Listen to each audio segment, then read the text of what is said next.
Richard, what is the sense on the street there among people? Is this the Murdoch family finally doing the right thing, or simply saying for a long time we've been doing the wrong thing? Well, in the sense of that you can take it at numerous levels.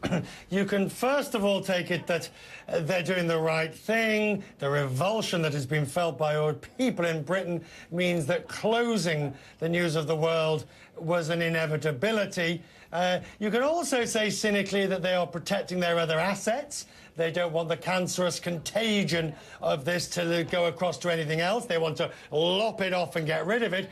And there are those who are even suggesting that, frankly, it was always intended eventually to lose the News of the World, and that it will merely be replaced by a Sunday edition of one of the existing titles. In other words, one big, vast, cost-saving measure. A politician in Britain tonight said, it's a smokescreen. If it is, then once again, the Murdochs have played their hand extremely well. Well, you talk about a smokescreen and the politicians there. Politicians are on the run from this, aren't they? Because some of them in the past have been very fond of having Murdoch publications endorse them, get behind them. Now they're trying to say, we've had nothing to do with the man behind the curtain. Yes, and you see, the thing is that parties from both sides, the Labour Party, for example, the Socialist Labour Party, could never have got elected, perhaps, originally, if the Sun newspaper, what the Murdoch stable, hadn't supported them.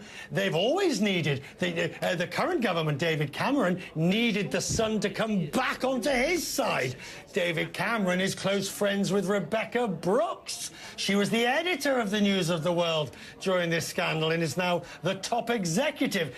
What Hugh Grant said to me basically yesterday, the actor, and others I think agree with Max Mosley, says, is it stinks. The stench of collusion between government, politics, media is so entrenched here that once this nasty story got going, the sewage was going to seep across everybody. Is there a sense, though, that the sewage has now been mopped up, or is this just the beginning? No.